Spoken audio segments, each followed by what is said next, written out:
Martin Masharia, welcome to the Drifter show that comes to you every Friday 7 a.m. to 8:30 a.m. Now we've got plenty lined up for you, including later on we're going to take a look on the daily street, telling you exactly the newspapers are saying as far as news is concerned. Also later on a conversation in our interview segment. You don't want to miss that particular conversation. Now let's get started on what we're waking up to this particular morning. Now it is a huge relief for parents tonight, rather yesterday, as the Cabinet Secretary for Education, Migos Ogamba, announced that the government has reviewed the reduced university fees effective September, following recommendations by the Presidential Working Party on education reforms formed last year. Now, speaking at Seritanin Teachers College in Baringo during the 29th graduation ceremony, Ogamba said the team conducted a thorough review of the MTI program and used a wide variety of variables to determine parents' income as accurately as possible in order to reduce the margin of error. Now, Ogamba further stated that the government has increased allocations to the Higher Education Loans Board that is held to support students. Take a look. The team has reviewed. There is a team that the president set up, the presidential review team that was set up in September last year.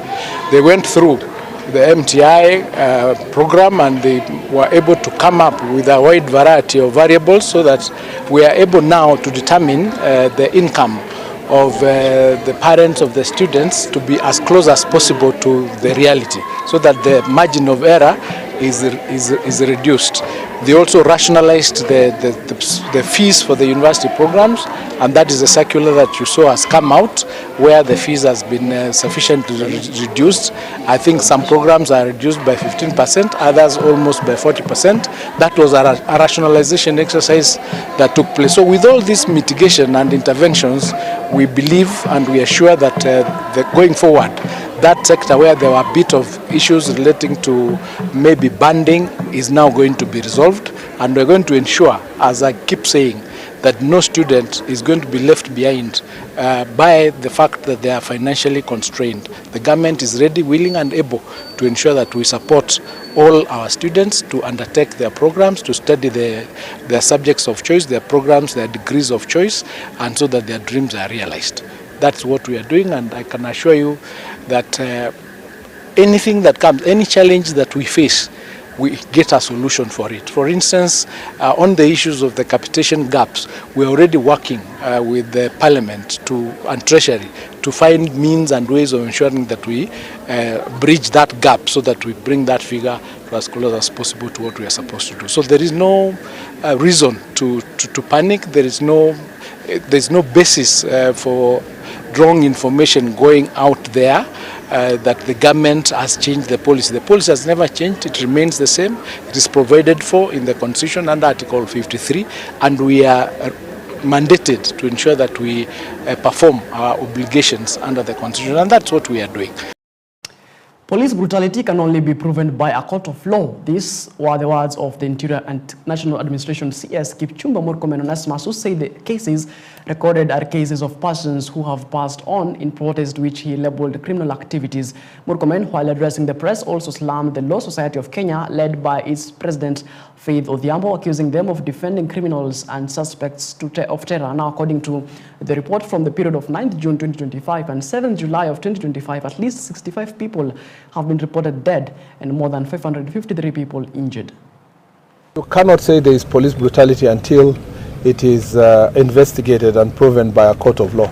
So we can only say that there are cases of persons who have passed on in various would have been mandamano, which turned out to be criminal activities not representing Article 37 of our Constitution, and unfortunately led to loss of life. Loss of life, no matter the circumstances, is regrettable, but the necessary institutions will investigate, including IPOA, and they will find out who are culpable. The law is very clear about culpability on matters of criminal acts. I don't think any organizer, I have said and I insist here that any person who has organized these acts of terrorism, burning police stations, burning vehicles, burning courts, burning supermarkets, we continue to insist that those are acts of terror. I wonder why, and I still insist, I still see the president of LSK going about defending criminals. Yes, we know that they are suspects. Who doesn't know that? But they are suspects of terror.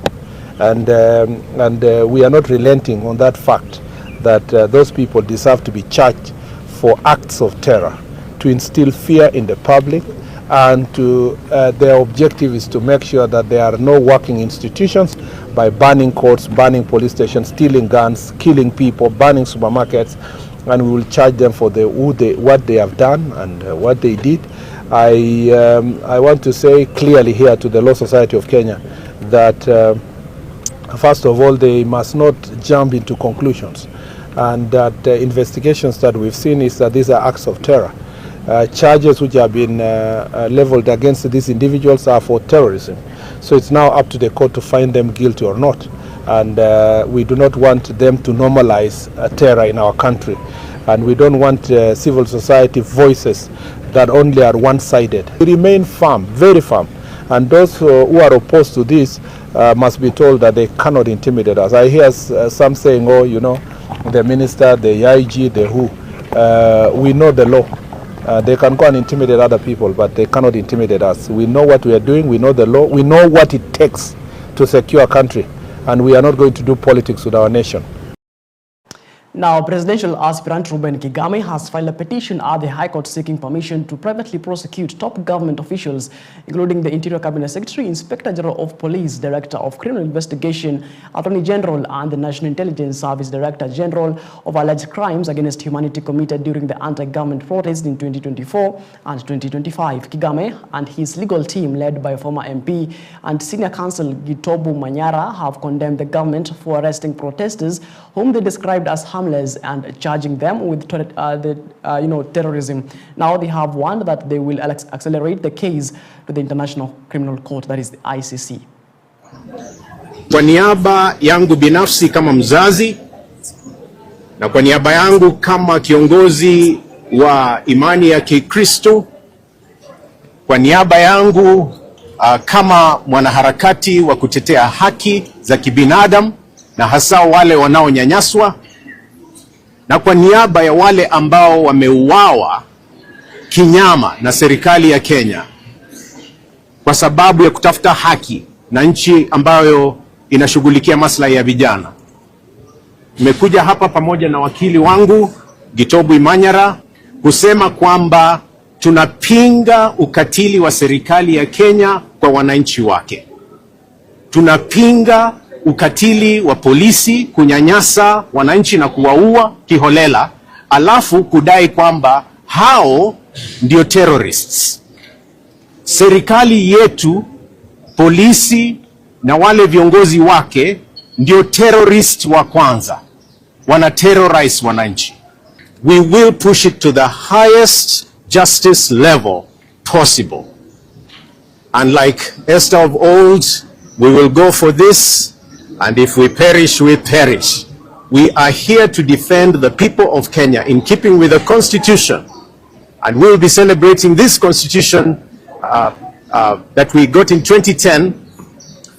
We have the 15th anniversary this coming August. Like Wakili has said, the Rome Statutes, and indeed if you look at the United Nations provisions for the human dignity and the rights of citizens, you can be sure that this government has systematically violated all of them and killed at will, including violating Article 26 of our Constitution that guarantees right to life. Na nasema kwamba ikiwa serikali haitapokea ombi hili la mashtaka kama vile imepuuzwa na yule mwenye mashtaka mkuu, basi itabidi tupeleke mashtaka haya kwenye koti kuu ya dunia ICC. Now, opposition principals under the United Opposition of Kenya say there is a well-calculated scheme to swindle billions of Kenyan taxpayers' shillings. Dr. DAPK Eugene Omalo alleged that more than 25,000 metric tons of sugar have controversially docked at the Mombasa port en route at a sugar factory based in Western Kenya for alleged packaging and resale. Now, the leaders who announced that they will field joint candidates in the upcoming by-elections vowed not to be intimidated by security officials while carrying out their rallies in different parts of the country. Friends of goodwill, As the united opposition, we will not be silent as our country is auctioned. We will not bow down to intimidation. We will not allow the proliferation of fake news. You're on borrowed time. Hashtag one term is not just a reality, it is an eventuality. May God bless our Republic, Kenya.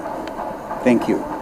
Just a week ago, members of the United Opposition, whilst on a Meet the People tour, a right that is enshrined in our Constitution, were met by violence of police bullets and a state-sponsored militia. Specific members of our teams, namely Senator Methu, Honorable Victor Munyaka, and Jamnik Kamau, were targeted for assassination. The evidence is clear in the bullet holes aimed at specific windscreens of their vehicles.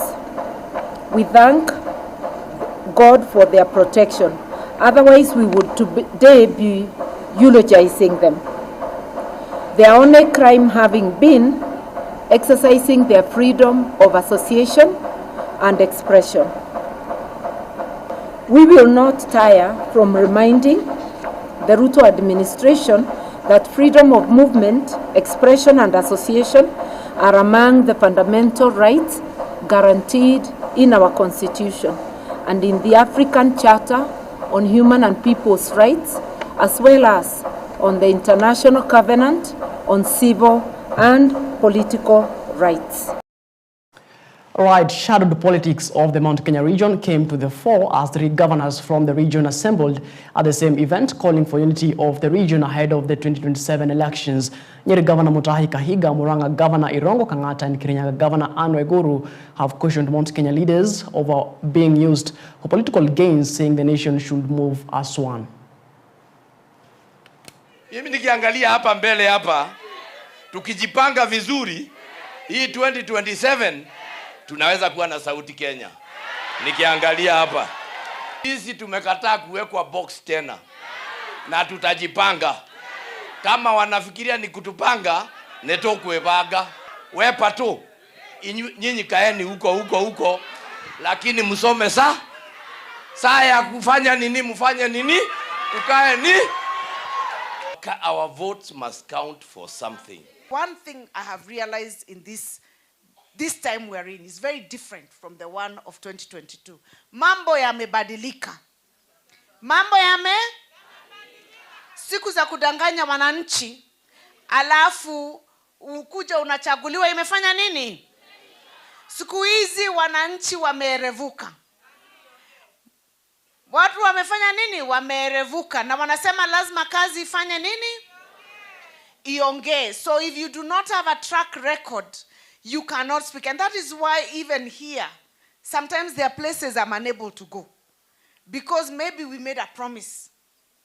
And we came with the national government. And then that road has stalled. Wananiambia usikuje. This wananchi. Hata leo dereva wangu akipita hiyo njia nimemwambia kwa nini umepita hii njia na unajua hapa tunakuanga na shida. Waliniambia usipite hapa kabla hujafanya nini, na mimi sio barabara sio yangu. Hii mlima yetu ile kitu nikoshua ni moja. Hii vita nyingi unaona mlima. Can I tell you one thing? Wananchi wetu. Unaona ni kama kunao wako pande ile, ni kunao wako pande ile, kunao wako pande ile. Niwaambie kitu moja na mtakuja kunikumbuka. Hakuna watu wako pande yao. Hakuna watu wako pande tofauti. Hiyo ni kazi yetu wanasiasa, kila mtu kutafuta kaspecia. Siku moja utatukuta kwa jukwaa moja. Siku moja utatukuta kwa jukwaa. Hata wale wanasikia wakisema sijui 1 term, sijui 2 term, siku moja utatukuta jukwaa moja tukisema sisi ni watu wa Mlima Kenya na tutaongea sauti moja. Na hiyo ndio maombi yangu. Maombi yangu canon si wakati tunajaribu kusema who are stronger than the others. Which camp is stronger than the others. Because the more we get divided as a mountain, the weaker we become. So kufurahia ati sisi ni wanani, sisi ni wanani, sisi ni wanani, we are becoming weak. Right, at the same time, Kirinyaga Governor Anne Waiguru has asked the national government to prioritize buying all locally produced rice before allowing importation of duty-free product. Waiguru said that while it is understandable that the country does not produce enough rice to meet the national demand, it is only imperative that the priority is given to the local rice farmers. Now she warned that the planned importation of 500 metric tons of milled white rice, announced in a notice by Cabinet Secretary for the National Treasury John Mbadi, would hurt more rice farmers. Now her appeal comes after a Gazette notice by CS Mbadi allowing direct importation of duty-free grade 1 rice on or before the 31st day of December 2025. Kirinyaga County, just like it's number 2 in coffee production, and 25% of the entire coffee revenues in Kenya come from Kirinyaga, we are number 1 in rice production, not only in Kenya, but in the region. According to economics, najua tutaambiwa mchele ambayo sisi tunakuza haitoshi kulisha Kenya mzima. Lakini kabla hamjaleta mchele kutoka nje, tafadhali store zetu za Mwea zimejaa mchele. Mungechukua hiyo mchele ambayo iko kwa store, alafu ndio sasa tuende maneno ya kuongezea mchele kutoka nje, si ndio? Kwa sababu nisiposema hivyo, wakulima wetu watasema gavana wetu anaangalia tukiteseka na amenyamaza, si ndio? Now, civil society groups have accused the government of abusing terrorism prevention laws to intimidate and silence dissenting voices, challenging the use of the law against protesters. The human rights groups called on the government to drop the charges and set all protesters free. Members of the public that we also want those prosecutions to be halted immediately, so that once these prosecutions are halted, then we can get an interpretation of what the Prevention of Terrorism Act of 2012 was supposed to achieve. That is why we are before the court. It cannot be used to deal with politics. It cannot be used to deal with criminal offenses like murder. It cannot be used to deal with arson. It cannot be used to deal with people who cause malicious damage. It cannot be used to deal with kids who throw stones. It cannot. So we have gone to court to petition the High Court to declare that this prosecution of protest-related offenses on terrorism charges to be declared as unconstitutional. Right, moving on to matters education now. Now, the Kenya Union of Post-Primary Education Teachers, that is KUPPET, is under fire from its members following complaints of unauthorized and unjustifiable deductions from July's salaries. Now, teachers across the country have expressed outrage over a deduction labeled as Swal KUPPET Union, which appeared on their payslips without prior communications or consent. In a letter addressed to the KUPPET national leadership, the Bungoma branch described the deductions as a betrayal, especially at a time when teachers are grappling with harsh economic realities. Yeah, we have received a lot of information last evening from our teachers who are so concerned about the deductions on their payslip. We are aware this month the teachers were given a pay increase in the name of that CBA, which was very little, it was very meager. But waking up last evening, we find teachers have been deducted a deduction which is not privy to us, in the name of SWA, KUPPET, Union, L. We don't know what it means because from our knowledge, L stands for alone on a teacher's payslip. So the teachers are asking who sanctioned this deduction. Is it coming from the National Office of KUPPET? Which money is this? When was it deducted? And who gave this permission or authority for it to be deducted? We have tried to raise this issue with our National Office of KUPPET. Nobody is responding, nobody is picking calls, nobody is responding with the text messages. And the teachers are very worried because they don't know what else will be deducted. Last month, our members were deducted 200 shillings again for Vihiga County, which was in the form of BBF that have also not sanctioned. We have done a protest letter. That deduction has not been stopped. Now again this month, they have taken away teachers' money. Some of them 400, others 500, others 1,000. Depending on their basic salary, and we don't know for what this money is going to be used for. We want to inform the Secretary General, Kalo Misori, that it is his primary duty to protect the members' payslips. It is very embarrassing that the members can wake up plan for money, plan for pay slips, and when they go to pick that money, they realize those deductions have been done without their knowledge. We want to remind the SG that in the meeting that was in Nairobi on July 11th, the National Governing Council, there was no discussion about deductions that are going to be put on teachers' pay slips. The only thing teachers expected to see was a pay increment after the CBA, which we told them should have money. We are aware the negotiation did not go our way. We didn't get the money that we expected. But what we did not expect now is to see a deduction on the pay slip, which is coming as a loan. So we want the national office to come clean on this matter, because we are afraid they are part of the conduits at TSC. We know Teacher Service Commission has a transition. It has an acting CEO who could be taking advantage of this break.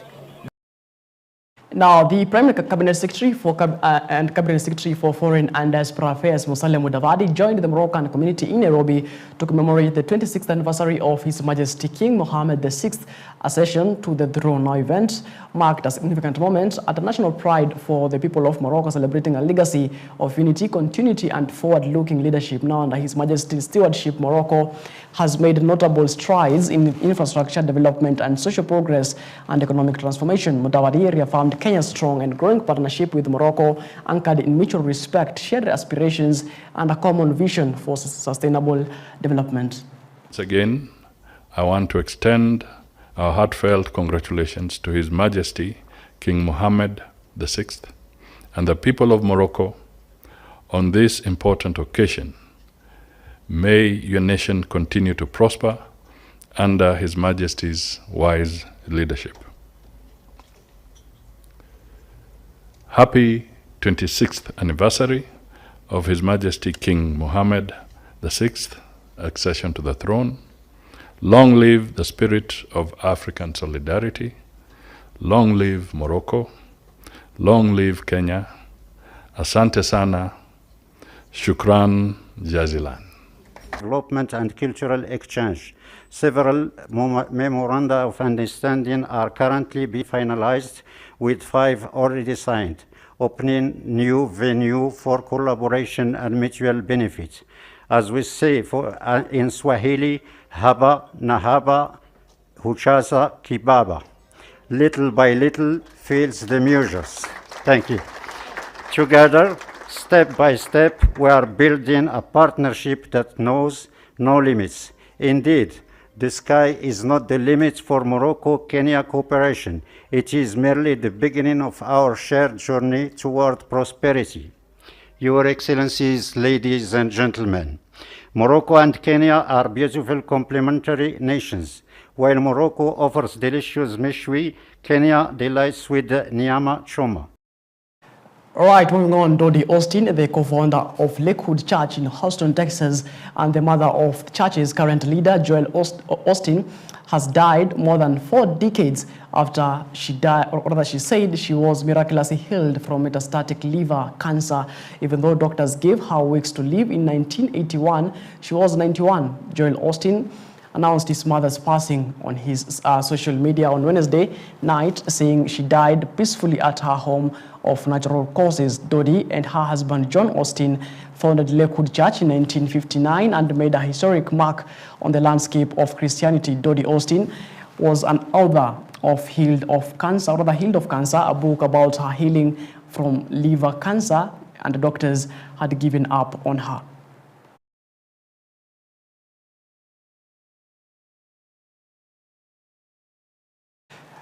Right, may her soul rest in peace. Of course, a lot of things has been happening in the country, politically, economically, and even in sports. Now, on the other side, after the break, we're going to tell you what exactly is happening on the dailies today. Don't go too far.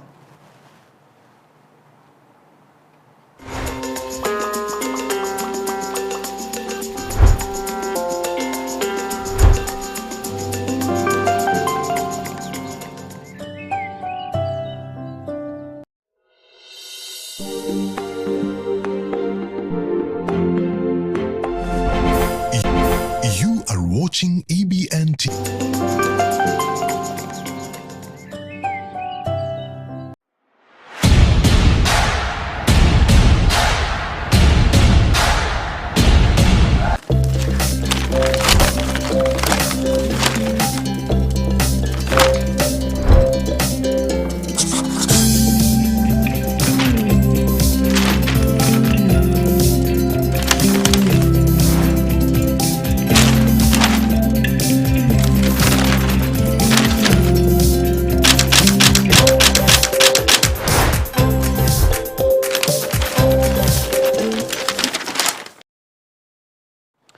All right, welcome back to the program. My name is Martin Mashere. Just in case you're joining us, this is a Drift program. Now let's take a look on what's making headlines in the dailies today, this first day of August 2025. Of course, it is a very cold morning here in the Kenya's capital, right here in Nairobi. Hope you are dressed up warm and ready for the day. Now, let's get started with the Daily Nation newspaper dated today, the first day of August 2025. Now, top story on the Daily Nation. Teachers shocker of a pay increase now continues to say that Teachers Service Commission acting CEO, whose picture is there, that is Evelyn Mitei, when she appeared before the members of Parliament at Bunge Tower in Nairobi on July 9th. Now, sample of salary increment across different job groups include C1 number of teachers 1,200 or rather 125,000. Current monthly salary is 28,491, and salary by the end of 2029 will be 35,336. Monthly pay rise per year until 2029, that is 1,711. Now, celebrations as teachers of a recently sealed 33 billion pay deal have been short-lived after it dawned on most of their take-home in a drop in the ocean, while some lamenting the increment in less than 1,000 Kenya shillings per month. Now, the strangled tutors are now accusing their unions and the government of hoodwinking them with a mouth-watering bargain, only to be left holding the short end of the stick. Of course, that's a story on page 8 of the Daily Nation. Let's take a look on what's making headlines, in matters corridors of justice and from across our borders. Now, Nduta spared execution in Vietnam, sent for jail for life, rather to jail for life. Now, Margaret Nduta has been on a death row for 2 years following her arrest and conviction on drug trafficking charges in Ho Chi Minh. Yesterday, Vietnam People's Supreme Court upheld her conviction but commuted her death sentence to life imprisonment. Now, recent legal amendments in the country exempt drug traffickers from automatic death penalty. Of course, let's take a look at that particular story on page 2 of the Daily Nation. Now, it continues to say, in Vietnam, trafficking more than 100 grams of narcotics has attracted the death penalty, although authorities had been slowing down fast execution of foreigners. Now, this policy offered Nduta a window of opportunity. Her situation was also helped by a public uproar back in Kenya, and Nduta's photos were published in Vietnam's English-speaking media. Now, in court, she argued that she was a transit passenger to Laos. However, the purpose of the trip to Laos was not made clear or probably ignored in translation in court. Now, when the first court sentenced her to death, Kenya's Ministry of Foreign and Diaspora Affairs worked up with funds. Dr. Korir Singwai, the principal secretary at the ministry, spoke to the diplomatic counterparts in Vietnam after a March 16th phone call. The Vietnam's Deputy Minister in Foreign Affairs, Nguyen Minh Hang, to formally ask for a stay of execution. There was no forthcoming promise other than for her pursue appeal. Now, the Kenyan embassy in Thailand, accredited to Vietnam, would then follow it up with the diplomatic back channels. Now, it is remained the Supreme Court to decide. Now, in court yesterday, Nduta maintained the same arguments that she was a transit passenger. Normally, however, countries are duty bound to detect and stop trafficking of narcotics on their territory. The appellate court rejected the reasoning. Of course, now Margaret Nduta is sentenced to life imprisonment in Vietnam. Right? That was making headlines in the Daily Nation top page, or rather front page. In the Daily Nation, of course, family distraught but relieved their kin will not face death penalty. That's also on page 2. Of course, stories matters, Faith Nduta, and the turning of dusk to dawn. That's a feature story right there in the Daily Nation, page 3 of the Daily Nation. Now let's take a look on what's making headlines in the Standard newspaper dated today, the first day of August 2025. Now, top story on the Standard newspaper dated today, time to face justice. That's a top story on the Standard newspaper. And there is a picture there of the Interior CS, that is Kipchumba Murkomen, and DCI boss, that is Mohammed Amin, Douglas Kanja, who is the Inspector General of Police. Now it continues to say, in the soup, a legal firestorm is closing in on top state officials as the government faces mounting accusations of crimes against humanity over the brutal crackdown on Gen Z protesters. Now presidential aspirant and gospel musician Ruben Kigame has filed a petition asking the court to, among other things, find the security chiefs responsible for the death of the 100 Gen Z protesters, a crime he argues warrants adjudication at the International Criminal Court, or the International Criminal Court, that is the ICC. Of course, that's a story on page 7 and 6 of the Standard newspaper. Now, presidential aspirant Ruben Kigame says, and I quote, "The country cannot turn a blind eye to the recent murders, torture and abductions of its citizens exercising their rights to protest as it goes against the very core values of the nation." Now, list of civilians in petition who lost their lives include Rex Kanyike Masai, Brian Lemayan Kasaine, Austin Makoha, Kevin Madanga, Kennedy Onyango, Sila Sawe, Ryan Mwendwa, Anthony Kimeu, Erickson Chalo, Mutisia, and Caroline Shiramba. Those are some of the list of civilians in petition who lost their lives. Now, on page 2, top story in the Standard newspaper says Elon Musk's X and CA, or rather X account and CA's fight of indecency hate speech claims. Now, social media giant X and the Communications Authority of Kenya are urging the court to dismiss a case hinged on a spread of harmful content, including pornography, hate speech, and privacy violations. Now, in their separate replies to the case filed by a Kenyan citizen, the Elon Musk's company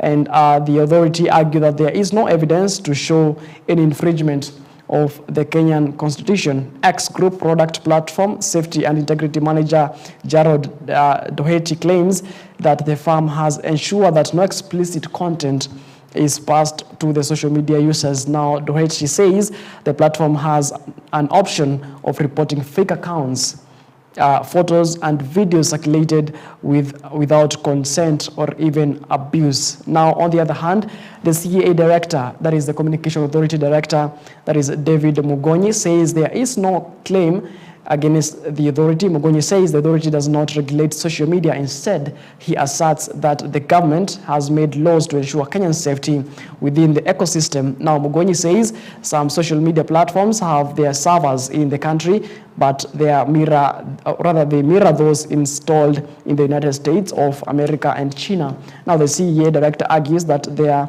was an attempt to put in place a law to regulate the social media, but the law was never passed. In the case, Felix Kibet alleges that X allows users to create accounts under false names using other people's identities and photos, and that this has resulted in the spread of harmful content, including pornography, hate speech, and privacy violations. His lawsuit claims that the platform has failed to monitor to curb the growing prevalence of harmful content. Kibet, a frequent user of X, says the platform has allowed inappropriate content to flourish in the country, undermining the Kenya societal values and breaching both local and international laws. Of course, what Kibet says, and I quote, "This social media platform is being used to spread pornography, incite violence, promote hate speech, and violate personal privacy. It is a blatant disregard of our country's values and laws." I don't know what's your take on that, about regulating X accounts here in the country. Start engaging us on our socials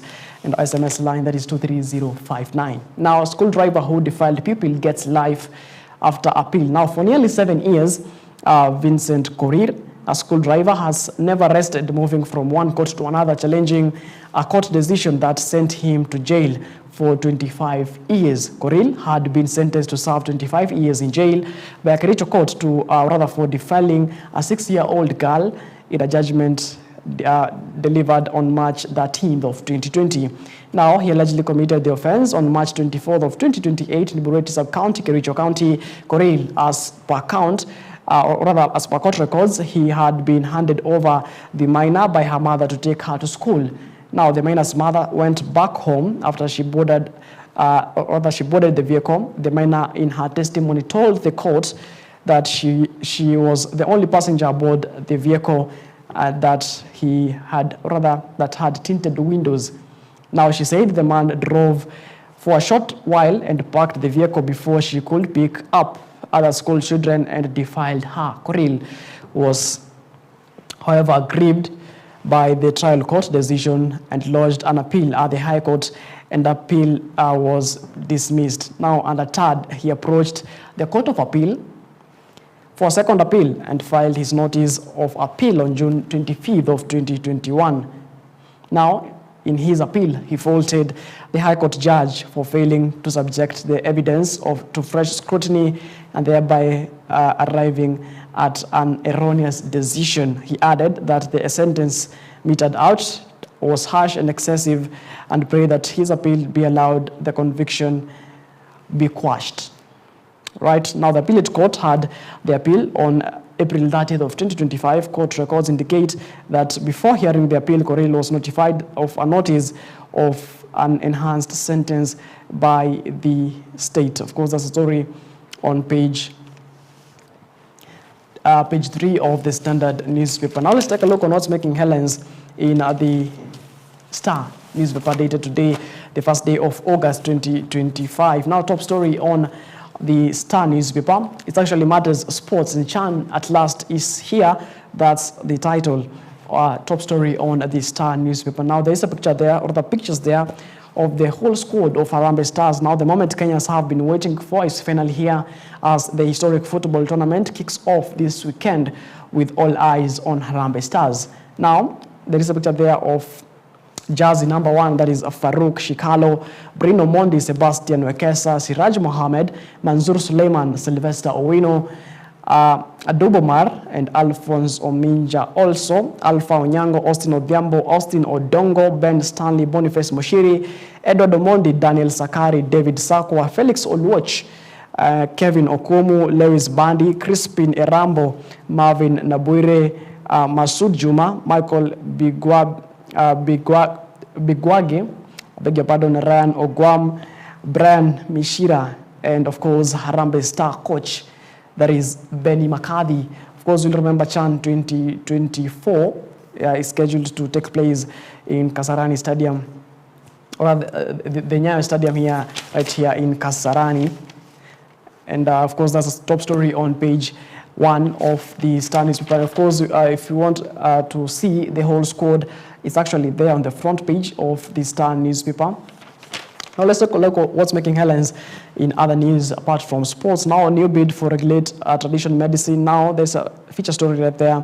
Says the lawmakers are considering a new bill that seeks to integrate tradition and alternative medicine into Kenya's healthcare system. Now the Kenya Medical Research Institute Bill 2025 seeks to establish a framework of the regulation, research, and commercialization of traditional medicinal practices. Traditional medicine has long been marginalized despite its widespread use among Kenyans, especially in handling non-communicable diseases. Of course, that's a new bill that is being considered to integrate traditional and alternative medicine into Kenya's healthcare system, and of course to commercialize that. Now matters politics and corridors of justice. Ex-Governor Waitito, who was actually the former governor of Kiambu County, says, or rather is out on 53 million Kenya shillings bond. Now former Governor Ferdinand Waitito, Kiambu Governor, has the former Kiambu Governor Ferdinand Waitito, that is, has been released from prison on a 53 million Kenya shillings bond pending the hearing of his appeal. Now Waitito has been serving a prison on sentence after being convicted on 588 million Kenya shillings graft charges in February. Now he was finally being granted a bond by High Court Judge Lucy Njuguna, who had previously declined 2 bids to be released on bond. Now earlier, Waitito had filed an appeal before the High Court challenging his conviction. However, his initial request for bail was dismissed, with the court assuring that the appeal would be heard expeditiously. Now, in an application, Waitito sought to amend his petition to introduce new evidence and additional grounds in support for his case. The court allowed the amendment, giving Waitito a fresh opportunity to argue for his release as he continues to appeal the conviction. Right, that story is actually on page 3 of the Star newspaper. Right, now you're up to speed what's making headlines, rather with what you're waking up to this particular morning as far as news and governance of this country is concerned. Now we're taking a short commercial break. It is exactly 52 minutes past the top of the hour. When you come back after the break, we'll have much more in our interview segment. Don't go too far.